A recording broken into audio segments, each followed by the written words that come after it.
बधाई तो आप लोगों को है भाई। देश के नौजवानों को आप बहुत कुछ आने वाले दिनों में दे सकते हैं। विक्ट्री तो दे दिए हैं, लेकिन आप उनको बहुत इंस्पायर कर सकते हैं।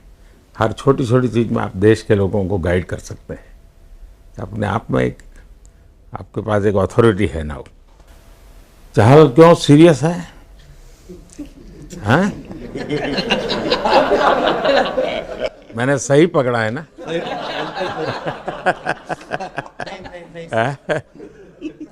हरियाणा का कोई भी व्यक्ति हो, वो हर हालत में खुश रहता है। वो हर चीज में खुशी ढूंढता है। रोहित, मैं इस पल के पीछे आपका मन को जानना चाहता हूँ।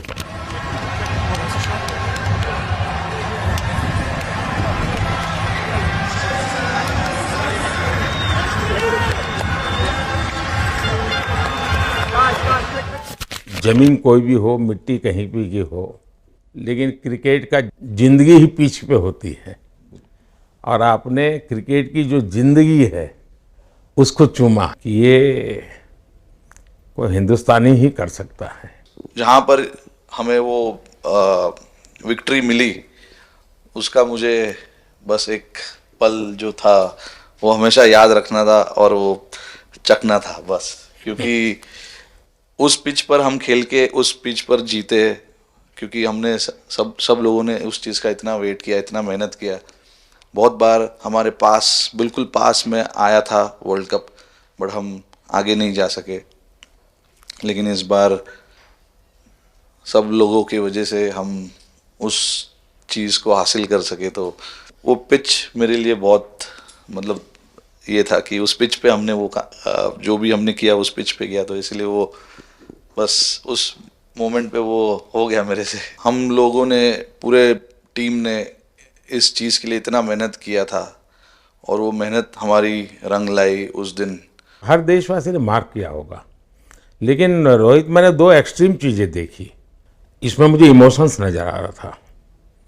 और जब तुम ट्रॉफी लेने जा रहे थे, जो नृत्य होता है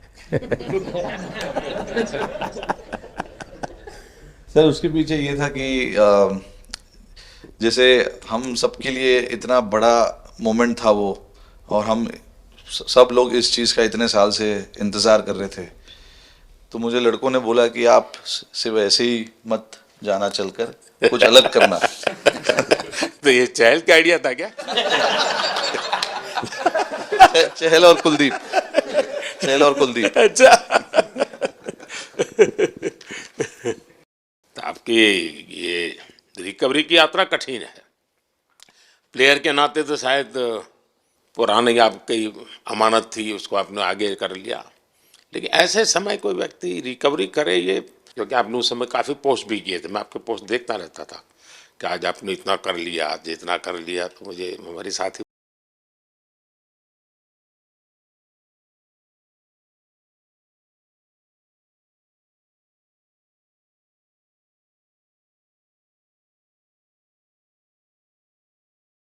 थैंक यू पहले कि आपने हम सबको यहाँ बुलाया। इसके पीछे सर नॉर्मल थॉट था ये, क्योंकि 1-1.5 साल पहले मेरा एक्सीडेंट हो गया था, तो काफ़ी टफ टाइम चल रहा था। वो मेरे को याद है बहुत ज़्यादा, क्योंकि आपका कॉल आया था सर मेरी मम्मी को, तो बहुत ज़्यादा दिमाग में बहुत सारी चीज़ें चल रही थी। बट जब आपका कॉल आया, मम्मी ने मेरे को बताया कि सर ने बोला कोई प्रॉब्लम नहीं है, तब थोड़ा मेंटली रिलैक्स हुआ काफ़ी। उसके बाद फिर रिकवरी के टाइम पे आसपास सुनने के लिए मिलता था सर कि क्रिकेट कभी खेलेगा या नहीं खेलेगा। तो मेरे को स्पेशली विकेट कीपिंग के लिए मेरे को बोलते थे कि यार बैट्समैन तो फिर भी कर लेगा, बैटिंग कर लेगा, बट विकेट कीपिंग करेगा या नहीं करेगा। तो पिछले 1.5-2 साल से सर यही सोच रहा था कि यार वापस फील्ड में आके जो कर रहा था उससे बेटर करने की ट्राई करनी है, और किसी और के लिए नहीं बट अपने आप को प्रूव करना है। नहीं, वापस डेडिकेट करके कि यार नहीं, वापस इंटरनेशनल क्रिकेट खेलना है और इंडिया को जिताने को देखना है। ऋषभ, जब आपका रिकवरी चल रहा था, मैंने आपसे माँ से बात किया था, मैंने दो बातें कही थी। एक तो मैं पहले डॉक्टर से चर्चा की थी, तो डॉक्टरों से मैंने ओपिनियन लिया था। फिर मैंने कहा कि भाई कहीं इसको बाहर ले जाना है तो आप मुझे बताइए, हम चिंता करेंगे। लेकिन मुझे आश्चर्य था आपकी माँ के आत्मविश्वास का। ऐसा लग रहा था जब मैं उनसे बात कर रहा था, मेरा परिचय तो नहीं था, कभी मिला तो नहीं था, लेकिन ऐसा लग रहा है जैसे वो मुझे आश्वासन दे रही है। ये ना बड़ा बड़ा बड़ा गजब का था जी। तो मुझे लगा कि जिसको ऐसी माँ मिली है वो कभी विफल नहीं जाएगा। ये मेरा मन में विचार आया था, उसी समय आया था जी, और आपने करके दिखाया जी। और सबसे बड़ा मुझे जो लगा जब मैंने आपसे बात किया, किसी का दोष नहीं, ये मेरा दोष है, ये बहुत बड़ी बात है जी। वरना कोई भी बहाना निकालता, गड्ढा था, डिगना था, फलाना था, आपने ऐसा नहीं किया, ये मेरी गलती थी। शायद ये आपका जीवन के प्रति जो ओपननेस है, और मैं छोटी छोटी चीज़ों को ऑब्जर्व करता हूँ दोस्त, और हर किसी से सीखता हूँ।